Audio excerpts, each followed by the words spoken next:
Introduce our next speaker. All right, our next speaker, I have the privilege I am extremely honored to have this man on my team, and I'm so glad that his brother reconnected us and completely lied to both of us to make it happen.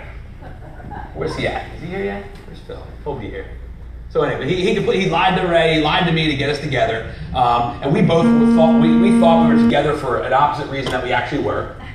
You know, I thought one thing, Ray thought another thing, but we connected, we talked, and a few months later, we were in business together. And it's not only has neither of our lives been the same.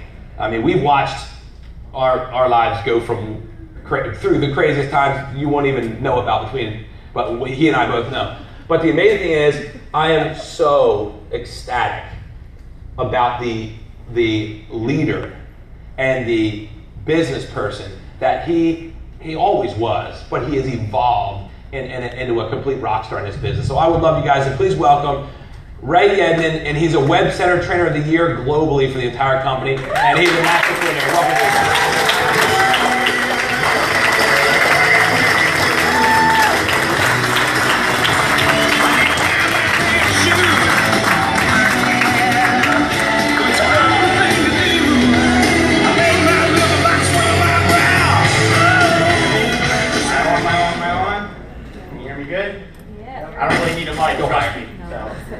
We okay? We okay? Yeah.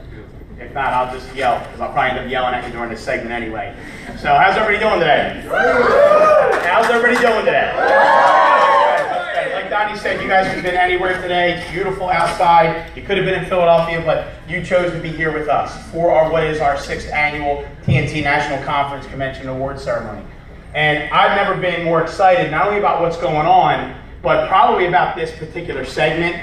Truth be told, when we got together with the advisory council, I actually lobbied, sort of kind of silently. Some of you don't know that, for this segment. There's no silence when it comes to me and Donnie.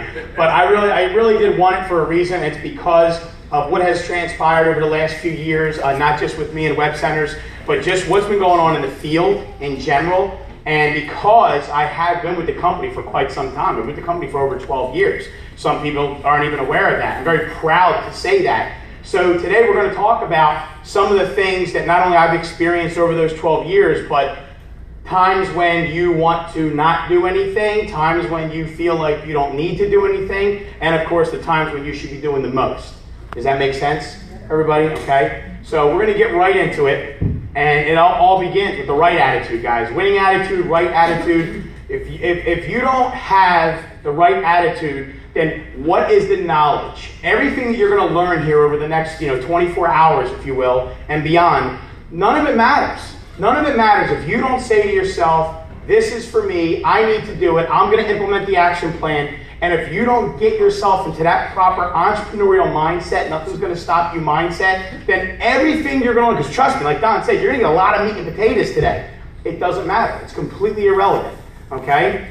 So hopefully you guys will agree with this, that next to appearance, attitude is the first impression people get when they meet you. Does everybody agree with that? Okay? Next to appearance. So, and that's why attitude and knowledge, attitude is the first component of the basic 5.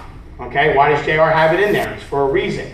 So I know that this may seem elementary to some of you, especially me, coming from the corporate world of more than 16 years. But prior to that, I was a blue-collar guy. I was a union guy, okay? I was a union representative, been on both sides of the fence. So take a kid, from Levittown, throw a hard hat and boots on him, and all of a sudden, now I'm dressing like this 7, 8 years later. It was like, talk about culture shock. Okay? So, but you have to think about the types of prospects you want to attract. Again, guys, I don't want to prejudge, but would you all agree that there's probably a little something to be said for pre-qualifying? Yes. Okay? Thank you, Tommy. I can always count on Tommy for the one yes. Okay? But there is something to be said for pre-qualifying. I mean, look, the guy's living in his basement with his mom and dad, and he's 37 years old, and he doesn't have a care in the world. God bless him if that's what he wants to do. But is he the kind of guy that's going to come in and take this business by storm? Chances are probably not. Again, not prejudging, just pre-qualifying. Now, I'm not saying people haven't come from, places maybe in that environment and have turned things around because they really, just haven't found the right vehicle. I get all that. But I'm just talking about we go through the numbers, but wouldn't you much rather want to go through the quality in addition to going through the quantity? Yes. Does that make sense? Okay? Be yourself. Be yourself. People get in this business, they become a robot. All of a sudden, it's like, so what do you do? I see it all the time, business card exchanges, networking events, and all of a sudden people are like, I have an internet marketing company, and we shop, and we get paid, and 2 get 2 get 2 get 2, and OPC3, and next thing you know, I'm bowling again because my knee feels good. It's like, are you kidding me? Seriously? If somebody asks Rick Wright what he does it every time doing recognition, a manager in a collision company, auto body, say it rolls right off his tongue. Here, it should roll right off your tongue. I own an internet marketing company. We teach people how to shop and teach them how to get paid to do it online. Right? All of a sudden, people become this different person. So what happens is they become weird. Don't be weird. Be yourself. Be yourself. I've seen it time and time again. I'm not saying you can't position yourself to maybe kind of learn sort of your script, if you will. But I mean, people are going to look at you squirrely-eyed and say, what the hell are you talking about? I just asked you how dinner was last night. Next thing you know, you're talking about the business. Okay, don't be weird. You have to be sincere. You have to be genuine. People are laughing because they're like, yeah, I know, I just did that last week. You have to be respectful and very respectful. This is huge. Very respectful of other companies. Do not be that guy or gal that says, oh, yeah, that company sucks. You got to come with us. Do not do that. Because think about when you got into this business, why did you get into this business? You got in because you were excited. You got in because you were enthusiastic. You got in because you wanted to make money. You got in because you wanted to lock arms with the person that was prospecting you. What do you think they did in their company? They did the same exact thing. So how dare you just rain on their parade when they're going through something because they believe they've got the right vehicle for them. All you do is just say, hey, that's great. Maybe there's something, we can help each other out, refer each other business, and you just keep following up. But please don't ever talk negatively about somebody's company, okay? Please, it's huge. And eventually they'll smarten up. As my man Robert De Niro said in Goodfellas, smarten up, right? Sooner or later they'll smarten up and they will realize that we are the better vehicle, right? Look, even she agrees. Attitude and knowledge is developed. You're not born with it.